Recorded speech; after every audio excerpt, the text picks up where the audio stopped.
కావాలనే మీ కలను నెరవేర్చుకోండి. సంప్రదించండి హెగ్డే ఫెర్టిలిటీ, హైదరాబాద్, తెలంగాణ. అందరికీ నమస్కారం. నేను Swaroopa Potlapalli. Welcome to trending topic.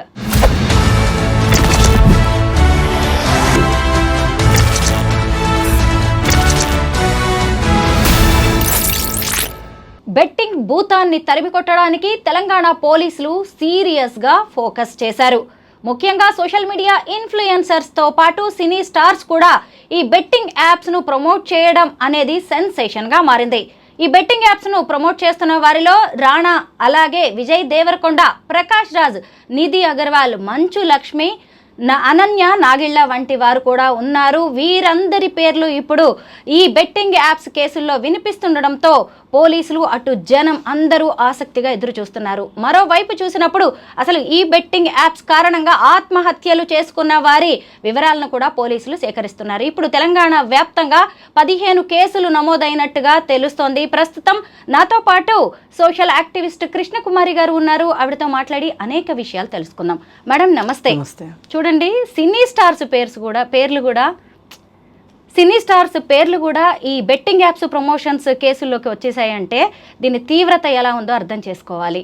ఇప్పుడు కొంతమంది సినీ స్టార్స్కి సంబంధించిన పిఆర్ టీం చెప్తోంది, అంటే రాణా కావచ్చు, లేదంటే విజయ్ దేవరకొండ, ఇంకొక వైపు చూసినప్పుడు డైరెక్ట్గా ప్రకాష్ రాజే వచ్చి సారీ చెప్పడం లాంటివి కనిపిస్తున్నాయి మనకి. వీళ్ళకి అవసరమా బెట్టింగ్ యాప్స్ను ప్రమోట్ చేయడం అనేది? అంటే వాళ్ళ దృష్టిలో అవసరమే. ఎందుకంటే వాళ్ళకి 2 ప్రయోజనాలు. ఒకటి, ప్రమోట్ చేసినందుకు డబ్బులు వస్తాయి, దీనివల్ల వీళ్ళు కొంచెం పాపులర్ అవుతారు. ఇప్పుడు ఒక సినిమాలోనే కనిపించాలి వీళ్ళు అంటే, సినిమా రిలీజ్ అయినప్పుడు సినిమా చూస్తానికి వెళ్తేనే మనకు వాళ్ళు కనిపిస్తారు. అదే ఈ సోషల్ మీడియాలో రెగ్యులర్గా యాడ్స్ ఈ రూపంలో కనిపించారనుకోండి, అప్పుడేమనిపిస్తుంది, ఎక్కువ మందికి రీచ్ అవుతాం అనుకుంటారు కదా. అందుకోసం అని చెప్పి వీళ్ళు పెద్ద వాళ్ళు పెద్ద యాడ్లు ఇచ్చినా, చిన్న వాళ్ళు చిన్న యాడ్లు ఇచ్చినా, ఎవరు చేసినా రీజన్ ఒకటే, వాళ్ళకి 2 అందాల లాభం కాబట్టి వాళ్ళు చేస్తున్నారు. అయితే మీరు చేసే అడ్వర్టైజ్మెంట్ వల్ల అది లీగలా ఇల్లీగలా అనేది పక్కన పెట్టండి. ఈ యాడ్ వల్ల ఎవరికి లాభం జరుగుతుంది, ఎవరికి నష్టం జరుగుతుంది అని ఆలోచించాలి. ఇప్పుడు 2 అందాల లాభం అనుకోండి.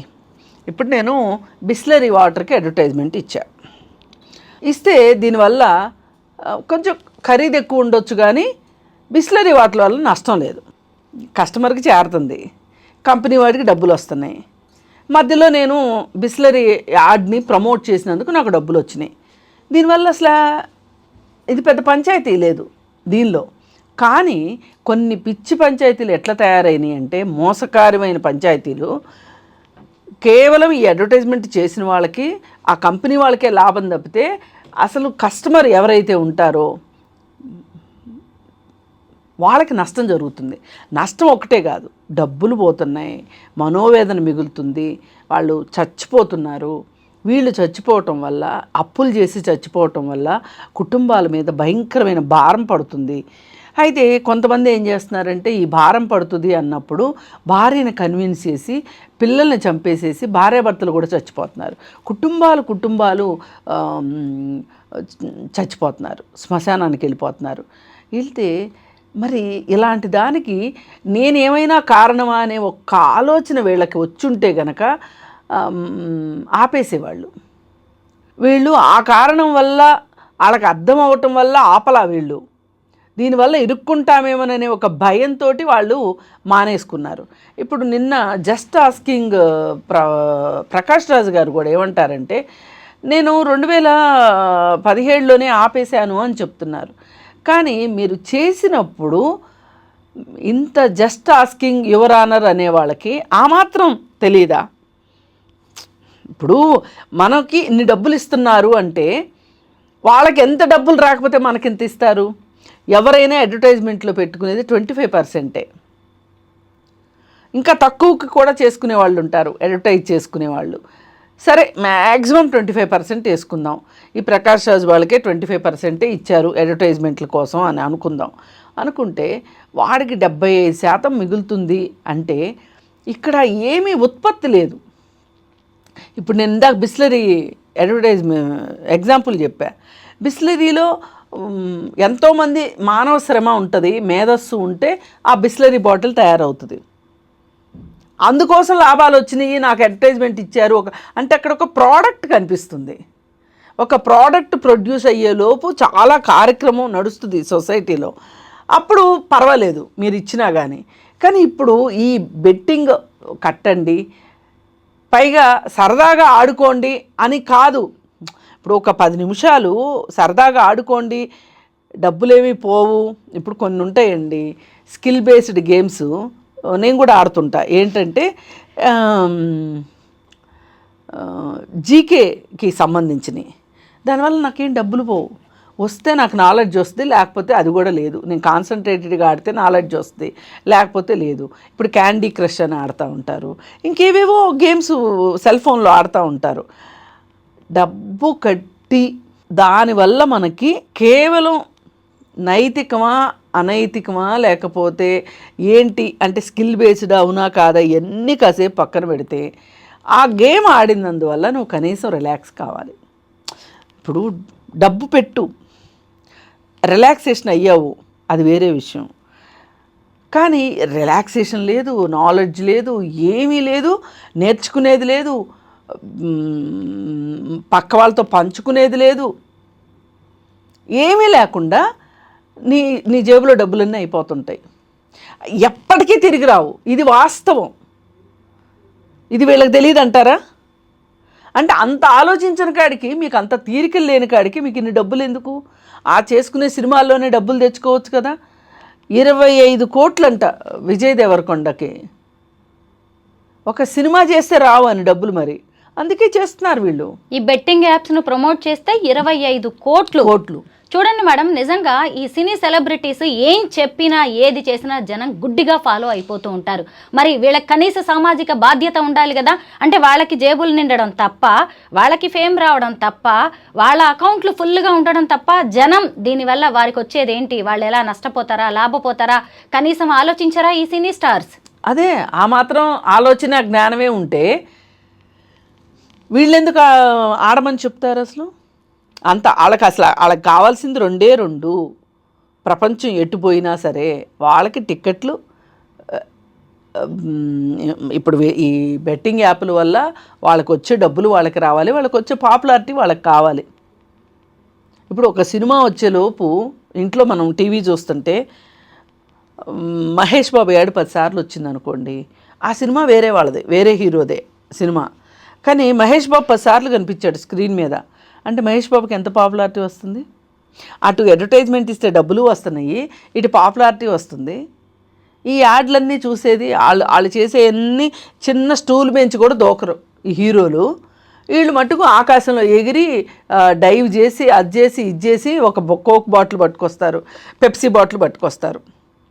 అది చూసి నిజమే అనుకుంటారు. చిన్న పిల్లలు కూడా ఇన్ఫ్లుయెన్స్ అవుతారు. చిన్న పిల్లలే ఇన్ఫ్లుయెన్స్ అయ్యేది. అందుకే మహేష్ బాబుకి చిన్నపిల్లలు ఫ్యాన్స్ ఎక్కువ ఉంటారు. క్రికెటర్స్ కూడా అంతే, ముందు వెనక ఆలోచించేదే లేదు, ఏది పడితే అది ప్రమోట్ చేయడం. అసలు మీకు నిజానికి క్రికెట్ ఆడినందుకు ఎండార్స్మెంట్ లేకపోయినా కానీ, మిమ్మల్ని ఐపీఎల్ వాళ్ళు కొన్నందుకు కానీ, లేకపోతే మామూలు ఆటలు ఆడినప్పుడు మీకు వచ్చే డబ్బులు కానీ చాలా డబ్బులే వస్తాయి. మీకు ఇంకా తృప్తి లేదు, అడ్వర్టైజ్మెంట్లు ఇస్తారు. అసలు ఈ అడ్వర్టైజ్మెంటు ప్రాక్టికల్గా జరిగే విషయమా జరగని విషయమా అనేది మీకు తెలుస్తుంది. ఎందుకు ఇస్తున్నారు? ఈ సబ్బు వాడండి, ఈ పౌడర్ వాడండి, ఈ పర్ఫ్యూమ్ వాడండి. ఒక పర్ఫ్యూమ్ వాడితేనంట ఆడపిల్లలు వచ్చేస్తారంట. అంటే ఆడవాళ్ళు అంత చీప్గా కనిపిస్తున్నారా మీకు? ఏం దౌర్భాగ్యం నాకు అర్థం కావట్లేదు. అంటే ఒక మగాడు వెనకమాల 5-6 ఆడవాళ్ళు పడటం కరెక్ట్ అని మీరు చెప్తున్నారా? ఏమి అసలు మీ యాడ్ ఏంటి? ఈ యాడ్ అనేది ఆలోచించాలి కదా. మరి ఇవాళ తీగ లాగారు, డొంక కదిలిన డొంకని మీరు చట్ట ప్రకారమే, నేనేమి ఎక్కువ తక్కువ అది చేసేయండి ఇది చేసేయండి, సజ్జనార్ గారు మీరు అసలు ఎన్కౌంటర్ స్పెషలిస్ట్ కదా, వీళ్ళందరినీ ఎన్కౌంటర్ చేయండి, మేమేమి అట్లాంటివి చెప్పం. చట్టం ప్రకారం పకడ్బందీ కేసులు పెట్టండి అని కోరుకుంటున్నాం. అయితే ఈలోపు కొంతమంది వచ్చేసేసి తెలివైన వాళ్ళు వచ్చేసేసి ఏం మాట్లాడుతున్నారంటే, అవి లిస్టెడ్ కంపెనీలే కదా, ప్రొహిబిటెడ్ కంపెనీలు కాదు కదా, అడ్వర్టైజ్మెంట్ ఇస్తే తప్పేంటి అని మాట్లాడుతున్నారు. ఏదన్నా కానివ్వండి, అసలు వాటికి పర్మిషన్ ఉందా లేదా ఒక్క నిమిషం పక్కన పెడదాం. వాటి వల్ల దుష్పరిణామం ఏంటి, సొసైటీ మీద ఇంపాక్ట్ ఏంటి అనేది ఆలోచించాల్సిన అవసరం లేదా?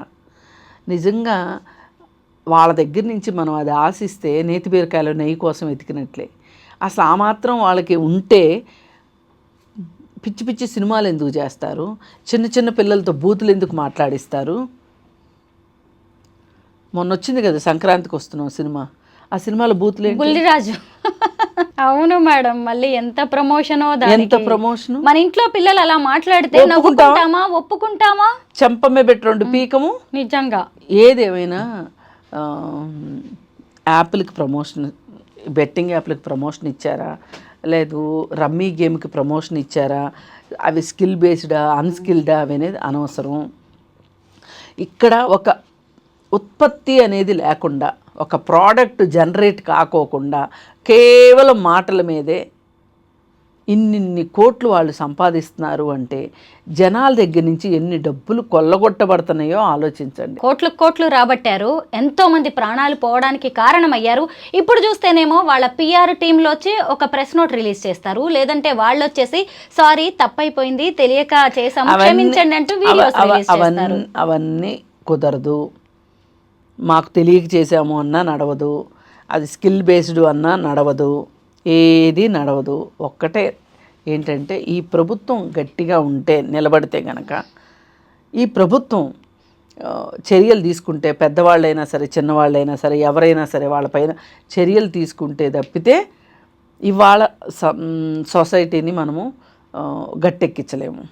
అలాగే ఇంకొకటి ఏమన్నారంటే, ఎవరైనా ఒక మనిషి వచ్చి మేము విజయ్ దేవరకొండ యాడ్ ఇస్తేనే, ఆ యాడ్ చూసే మేము ఆడాము, నష్టపోయాము, అందుకని మేము ఆత్మహత్య చేసుకోవాలనుకుంటున్నామని కానీ, ఆత్మహత్య చేసుకున్నారు అని కుటుంబ సభ్యులు కానీ కంప్లైంట్ ఇచ్చారా అని చాలా తెలివైన వాదిస్తున్నారు. అయితే ఇప్పుడు సజ్జనార్ గారు పిలిపించారు, ఎవరెవరైతే కుటుంబాలు నష్టపోయినాయో వాళ్ళు కంప్లైంట్లు ఇవ్వండి అని. మరి ఇప్పుడు వాళ్ళు కంప్లైంట్ ఇస్తే వీళ్ళ మీద చర్యలు ఉన్నట్టేగా, వాళ్ళు చెప్పిన దాని ప్రకారమే. ఇప్పుడు ఏమైపోయిందంటే, ఇది చెడు అని తెలిసి కూడా చెడుని వెనకేసుకొచ్చే వాళ్ళు కూడా ఎక్కువైపోయారు. ఈ చెడుని వెనకేసుకొచ్చే వాళ్ళు కూడా వాళ్ళకి సంబంధించి వాళ్ళ ప్రయోజనాలు వాళ్ళకు ఉంటున్నాయి. ఇక్కడ ఎలా అయిపోయిందంటే, ఒక కేకును కట్ చేసేసుకుని నీ ముక్క నీకు, నా ముక్క నాకు, ఇంకోళ్ళ ముక్క ఇంకోళ్ళకి, ఇంకోళ్ళ ముక్క. కానీ ఇక్కడ సమాజం ఏమైపోతుంది, ప్రజలు ఏమైపోతారు, కుటుంబాలు ఏమైపోతాయి? ఇప్పుడు ఈ యాప్ల ద్వారా బెట్టింగ్ చేస్తే డబ్బులు పోతే వాడు ఆత్మహత్య చేసుకుంటే ఒక కుటుంబం పరిస్థితి ఏంటి? ఒక వ్యక్తి సడన్గా ఏ రోడ్ యాక్సిడెంటో ఏదన్నా జరిగితే అది వేరే విషయం, కావాలని ప్రాణాలు తీసుకునే పరిస్థితి వచ్చింది అంటే ఆ కుటుంబం పరిస్థితి ఏంటి చెప్పండి మేడం. ఇప్పటికైనా వీళ్ళు సామాజిక బాధ్యతగా ఈ యాప్ని మేము ప్రమోట్ చేసినందుకు ఇన్ని కోట్లు తీసుకున్నాం, పోనీ మా వల్ల ఇంతమంది చనిపోయారు కదా, వాళ్ళకి కాస్త నష్టపరిహారం చెల్లిస్తాం లాంటి ఆలోచన కూడా రాదు వీళ్ళకి కనీసం. లేదు, ఇప్పుడు చట్టం కనుక గట్టిగా యాక్ట్ చేస్తే వీళ్ళు తీసుకున్న డబ్బులన్నీ కక్కించవచ్చు. కన్జ్యూమర్ ప్రొటెక్షన్ యాక్ట్ కింద వీళ్ళ దగ్గర నుంచి కక్కించవచ్చు. అంటే అంత చిత్తశుద్ధి ప్రభుత్వానికి ఉందా, పోలీస్ డిపార్ట్మెంట్కి ఉందా, లేదు సైబర్ క్రైమ్ డిపార్ట్మెంట్కి ఉందా, లేదు అనుకుంటే వినియోగదారుల చట్టాన్ని ఎంతమందికి తెలుసు, చట్టం ప్రకారం మేము న్యాయం పొందొచ్చు అని అనుకుంటారా? ఇవన్నీ బేతాళ ప్రశ్నలు అయిపోయినాయి మన సమాజం ముందు. అందుకని ఈ బేతాళ ప్రశ్నల్ని ఎవరైతే ఈ చిక్కుముళ్ళు ఇప్పుతారో అని చెప్పి ఎదురు చూస్తున్నాం. ఇప్పుడు మనము ఈ సినిమా స్టార్స్తో పాటు బిగ్ బాస్ ఫేమ్స్, అలాగే ఈ యాంకర్స్ ఎవరైతే ఉన్నారో వాళ్ళు కూడా సోషల్ మీడియా ఇన్ఫ్లుయెన్సర్స్గా మారిపోయారు. వాళ్ళ గురించి కూడా మనం ఇప్పుడు మాట్లాడుకోవాల్సిందే. విష్ణు తేజ, అలా టేస్టీ తేజ, విష్ణుప్రియ, సుప్రీత, ఎవరు ఈ భయ్యా సన్నీ యాదవ్ లోకల్ బాయ్, ఇంకొక వైపు చూసినప్పుడు పరేషాన్ బాయ్స్, ఇలా చెప్పుకుంటూ పోతే పెద్ద లిస్ట్. అసలు పోలీసులు వాళ్ళందరి మీద కేసులు బుక్ చేశారు, నోటీసులు ఇచ్చారు.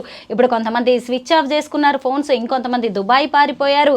వీళ్ళందరూ ఏంటి అంటే ఇక ఏది ఆదాయ మార్గం లేక సరైన ఇంకా డబ్బులు ఏది వస్తున్నాయంటే అది చేసేయడమే. మొత్తం చిన్న చేపలు కానీ పెద్ద చేపలు కానీ 25 మంది తేలారు.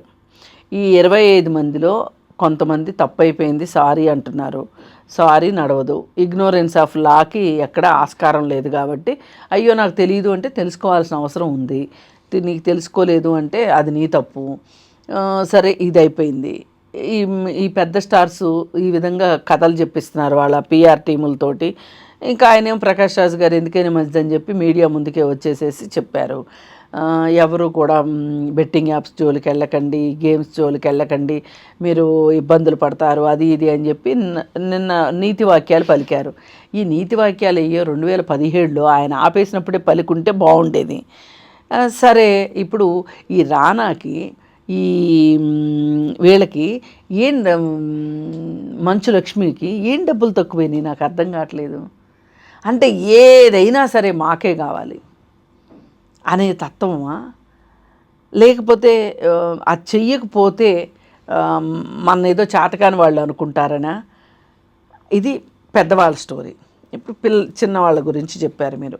అసలు ఈ బిగ్ బాస్ హౌస్కిను ఇలాంటి దరిద్రమైన నేరాలకి చాలా అవినాభావ సంబంధం ఉంది. ఎందుకంటే ఈ బిగ్ బాస్లో ఉన్నవాళ్ళు బయటికి వచ్చిన తర్వాత మరీ ఒక 4-5 సీజన్ల దగ్గర నుంచి మొదలైంది. అది ఖచ్చితంగా ఎవరో ఒకళ్ళు ఏదో ఒక నేరంలో ఉంటున్నారు, ఏదో ఒకటి చేస్తున్నారు. పైగా బిగ్ బాస్ కి సెలెక్ట్ చేసే ప్రొసీజర్ కూడా కొంత అలాగే ఉంటుంది మేడం. ఏది పడితే అది చేసి ఫేమ్ అయిన వాళ్ళని ఇన్ఫ్లుయెన్స్ చాలా ఇంపార్టెంట్. కానీ అది గుడ్ ఇన్ఫ్లుయెన్సా బ్యాడ్ ఇన్ఫ్లుయెన్సా? ఇప్పుడు ఇన్ఫ్లుయెన్స్ 2 రకాలు. ఈ 2 రకాల్లో గుడ్ ఇన్ఫ్లుయెన్సా బ్యాడ్ ఇన్ఫ్లుయెన్సా? వాళ్ళు ఏ విధంగా అంత ఇన్ఫ్లుయెన్స్ సంపాదించుకున్నారు? ఇప్పుడు నన్ను కూడా ఎవరైనా ఇన్ఫ్లుయెన్సర్ అంటే అనొచ్చు. కానీ నన్ను ఇన్ఫ్లుయెన్సర్ అనగానే నాకు ఒక 2 కొమ్ములు వచ్చేసి నేను ఏదైనా చేయొచ్చు అంటే అసలు నా ఆత్మ ఏమైపోవాలి? అంటే నా ఆత్మ ఏంటి? నేను సోషల్ కాజ్ కోసం ఫైట్ చేస్తా, ఉమెన్ అండ్ చిల్డ్రన్ ఇష్యూస్ గురించి ఫైట్ చేస్తా, నేను ఉమెన్ జేఏసీలో పనిచేస్తా.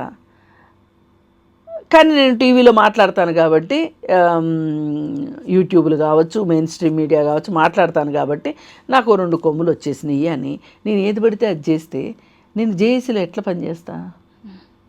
జేఏసీలో నేను పనిచేస్తే నా పనికి విలువ ఉంటుందా? నాకు విలువ ఉంటుందా? పైగా ఇప్పుడు ఏ సబ్జెక్టు మీద అయినా మీరు మాట్లాడతారు, రేపు మీ మాటకి విలువ ఉంటుందా? ఇవన్నీ బాధ్యత మీది. అదే నేను అంటున్నా. నా మీద నాకు ఒక సిద్ధాంతం ఉంది, నాకు ఒక ఆత్మ ఉంది. నా ఆత్మని నేను సరి అయిన విధానంలో పనిచేయటం ద్వారానే నా ఆత్మని తృప్తిపరచుకోగలను. నాకు సంతోషం వేస్తుంది.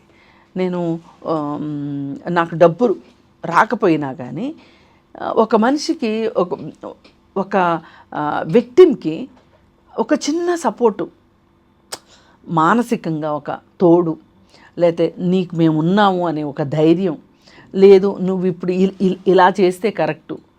ఆమెకి ఏం సపోర్ట్ అవసరం?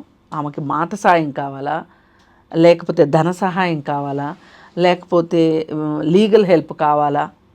ఇప్పుడు ధన సహాయం చేయడానికి మా దగ్గర అంత ఉండదు.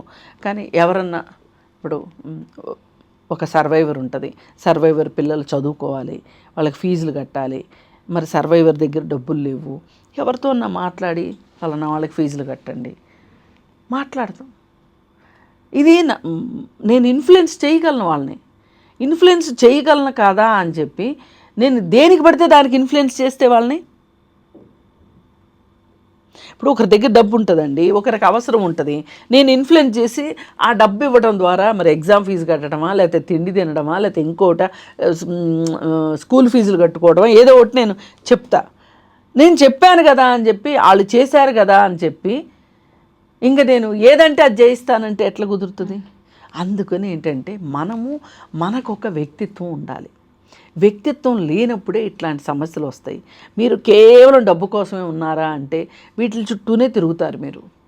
ఇప్పుడు పోయినసారి రానాను వాళ్ళ బాబాయి వెంకటేష్ ఇద్దరు కలిసి ఒక వెబ్ సిరీస్ చేశారు. రానా నాయుడు అనే వెబ్ సిరీస్ చేశారు. ఎంత భయంకరంగా ఉందంటే అంత భయంకరంగా ఉంది. నాకు అనిపించింది అసలు వీళ్ళు ఏం ఆశించి ఇది చేస్తున్నారు? ఇంత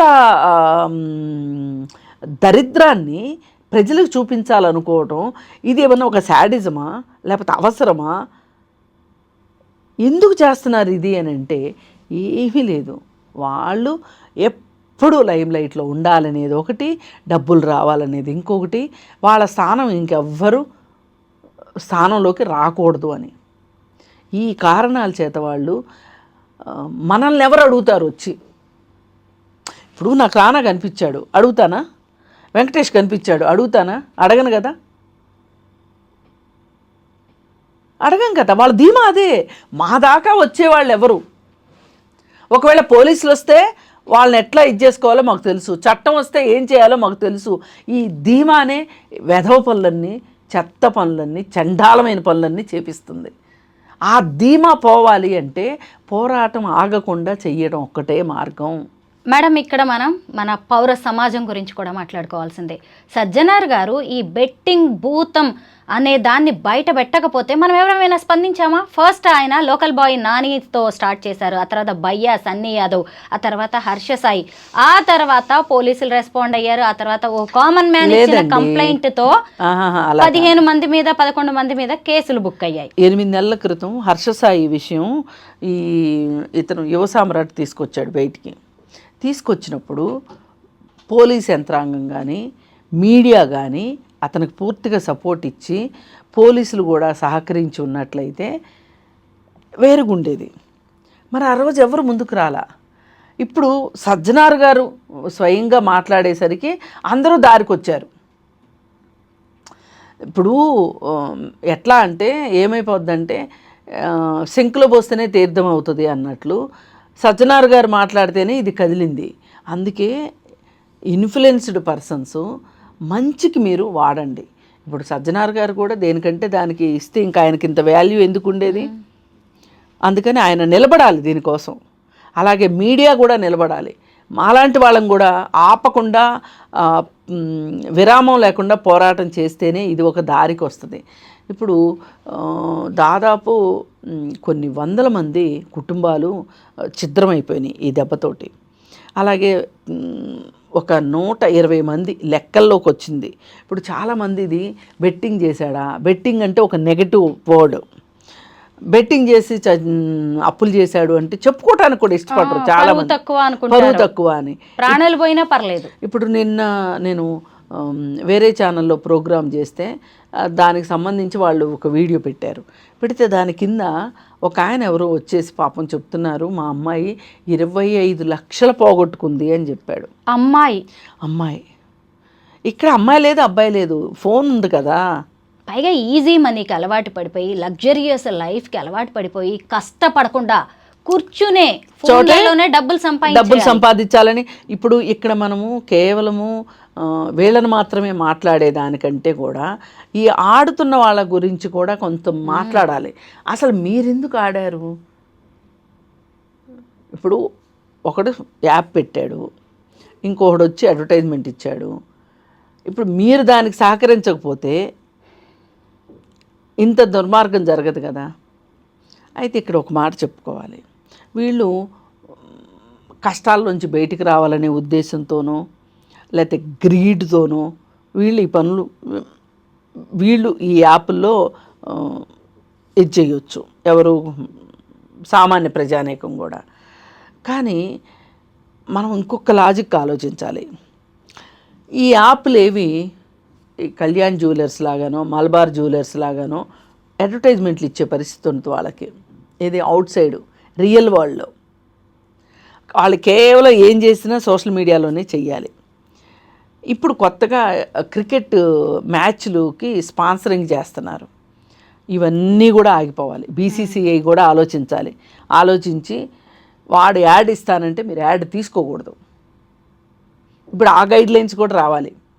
అయితే వీళ్ళు ఈ సినీ సెలబ్రిటీసు వీళ్ళందరూ వచ్చేసేసి ఈ ఆట గురించి ప్రచారం చేస్తేనే సామాన్య మానవుడికి తెలిసేది. అంటే వీళ్ళని ఎందుకు ఇన్ని డబ్బులు ఇచ్చి పెట్టుకున్నారు అంటే అవేమో బయట లీగల్గా ఓపెన్గా వచ్చే యాప్లు కాదు కాబట్టి వీళ్ళ ద్వారా తెలుస్తున్నాయి. మనకు తెలుసు రానా ఏంటి ఏదో అడ్వర్టైజ్మెంట్ ఇచ్చాడు అని చూస్తామా లేదా? మనకొక చూసాము అంటే మనం 4-5 సార్లు చూసామంటే మనకు ఒక లింక్ వచ్చేస్తుంది. లింక్ వచ్చాక ఊరుకుంటామా మనం? దాన్ని క్లిక్ చేస్తాము. క్లిక్ చేసాము అంటేనే క్లిక్ చేసినందుకే డబ్బులు పోయేవి కొన్ని ఉంటాయి. ఆడటం మొదలెట్టిన తర్వాత మనకి ఎలా అనిపిస్తుంది అంటే ఇక్కడ పోగొట్టుకున్నాం కదా మళ్ళీ ఇక్కడే సంపాదించాలి అనే ఒక జిద్దు ఒకటి ఉంటుంది. ఇలా రకరకాల కారణాలు మానసిక బలహీనతలే కాదని నేను అనను. ఇప్పుడు ఈ బెట్టింగ్ యాప్లు యూజ్ చేసి డబ్బులు సంపాదిద్దాము అనుకునే వాళ్ళని కూడా నేనేమీ తక్కువ అంచనా వెయ్యట్లేదు. కాకపోతే ఇదంతా అటు తిరిగి ఇటు తిరిగి అసలోడికి డబ్బులు వెళ్తున్నాయి, బాగా అడ్వర్టైజ్మెంట్ ఇచ్చినోడికే వెళ్తున్నాయి. కామన్ మ్యాన్ సఫర్ అవుతున్నాడు. ఈ కామన్ మ్యాన్ సఫర్ అయినప్పుడు అతని భార్య ఆడినా ఆడకపోయినా అతని పిల్లలకి డైరెక్ట్గా సంబంధం ఉన్నా లేకపోయినా కష్టాలను అయితే వాళ్ళే అనుభవిస్తారుగా. ఒకసారి పోయినాయి ఇంకోసారి వస్తాయి అంటే అది వేరు విషయం. ఇక్కడ పోవుడే వచ్చుడు లేదు. కుటుంబాలు ఏమైపోవాలి ఇది ఆలోచించాలని నేను కోరుకుంటున్నా. ప్రభుత్వం కూడా దీని మీద పూర్తి శ్రద్ధ పెట్టి కాన్సన్ట్రేషన్ తోటి చేస్తే ప్రపంచంలో అవ్వందేది ఉండదు. వీసీ సజ్జనార్ గారు మొదలుపెట్టిన ఈ యుద్ధం ఇక్కడితో ఆగేదే లేదు. ఇది చాలా దూరం వెళ్ళబోతోంది. దీని వెనక ఉన్న మాఫియాను కూడా పట్టుకునేందుకు పోలీసులు ప్రయత్నిస్తున్నారు. ప్రస్తుతం తీగలాగుతున్నారు, డొంక కదులుతోంది. దీని వెనక ఉన్న కోట్లాది రూపాయల మాఫియా అనేది త్వరలోనే బయటపడబోతోంది. Thank you so much madam. Thank you.